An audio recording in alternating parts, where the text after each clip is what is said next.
और खबरों में आगे बढ़ेंगे। हरियाणा में भी आजादी का उत्सव मनाया गया है। कुरुक्षेत्र में स्वतंत्रता दिवस के मौके पर राज्य स्तरीय कार्यक्रम का आयोजन किया गया, जहां मुख्यमंत्री नायब सिंह सैनी ने ध्वजारोहण किया और इस मौके पर उन्होंने कहा कि यह पवित्र दिन बलिदानियों को याद करने का दिन है।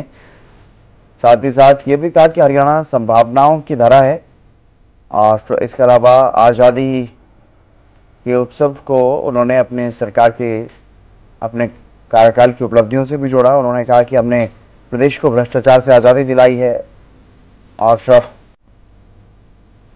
अब खर्ची पर्ची से भी आजादी दिलाई है। गरीबों को चिकित्सा सुविधा मिल रही है।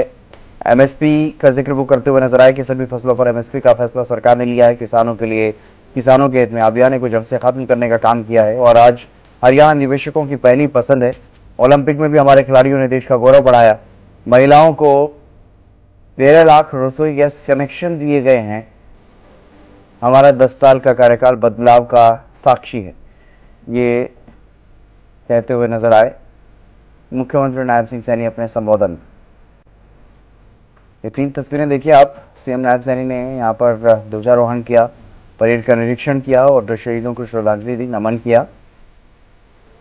आज के इस पावन पर्व पर 15 अगस्त स्वतंत्रता दिवस का दिन, देश की आजादी का ये दिन, और इस दिन देश भर में उत्सव मनाया जा रहा है। इसी उत्सव की झलकियां हरियाणा में राज्य स्तरीय जो कार्यक्रम कुरुक्षेत्र में हुआ, सीएम नायब सिंह सैनी ने बतौर मुख्य अतिथि इस कार्यक्रम में शिरकत की। 14,202 मकान बनाए जा रहे हैं।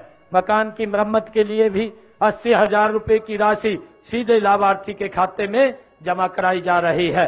मुख्यमंत्री शहरी आवास योजना के तहत शहरों में 15,250 गरीब परिवारों को 30-30 गज के प्लाट के आवंटन पत्र भी सौंपे गए हैं। मुख्यमंत्री ग्रामीण आवास योजना के तहत महाग्राम में 50-50 गज और दूसरे गांव में 100-100 वर्ग गज के प्लाट दिए जा रहे हैं। हमारी सरकार ने समाज के हर कमजोर वर्ग की मदद की है। इसके लिए सामाजिक सुरक्षा का दायरा बढ़ाया गया है। 40 साल से अधिक आयु के विधुरों को और 45 साल से अधिक आयु के कुंवारों को भी पेंशन प्रदान करने का प्रावधान किया गया है। हर तरह की मासिक पेंशन राशि बढ़ाकर 3,000 रुपए मासिक की गई है। साथ ही हर महीने यह राशि लाभार्थियों के बैंक खाते में देनी सुनिश्चित की गई है। प्रिय प्रदेशवासियों, किसान देश का अन्नदाता है, इसलिए कृषि और किसान का कल्याण का हमारी नीतियों के केंद्र में है। हम किसान को फसल की बिजाई से लेकर उसे बाजार में बेचने तक हर कदम पर मदद दे रहे हैं। फसली ऋण, फसल खराब होने पर मुआवजा व बीमा, उपज की खरीद का पैसा सीधे किसान के खाते में जमा करने की व्यवस्था की गई है। कृषि क्षेत्र में मेरी फसल मेरा ब्यौरा पोर्टल बनाकर किसानों को लाभ देने वालों अनेक योजनाओं को इससे जोड़ दिया है। फसल बिक्री की राशि, खराब मुआवजा, भावांतर भरपाई की राशि, मेरा पानी मेरी विरासत के तहत प्रोत्साहन राशि आदि अब सीधे ही किसानों के खाते में जमा की जाती है। अब किसानों को अपनी जमीनों की फर्द लेने के लिए कार्यालयों के चक्कर नहीं काटने पड़ते, उन्हें ऑनलाइन ही मिल जाती है।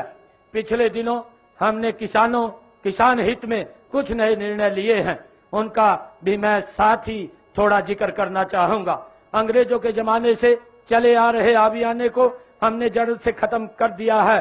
साथ ही पिछले अभियान को 133 करोड़ 55 लाख 48 हजार रुपए बकाया राशि भी माफ कर दी है। केंद्र सरकार जिन 24 फसलों का एमएसपी घोषित करती थी, उन सब फसल खरीद एमएसपी पर करने का निर्णय हमारी सरकार ने लिया है। इससे पहले सरकार 14 फसलों की रिकॉर्ड खरीद करती आ रही है।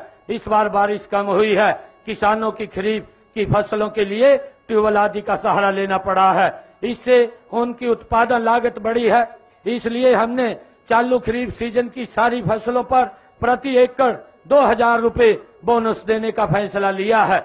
हम जैविक खेती तथा फसल विविधीकरण को बढ़ावा दे रहे हैं। इसके अलावा हम कृषि क्षेत्र में ड्रोन जैसी नई तकनीक भी शामिल कर रहे हैं। किसानों की अतिरिक्त आमदनी के लिए डेयरी फार्मिंग, मधुमक्खी पालन व मत्स्य पालन को भी बढ़ावा दिया जा रहा है।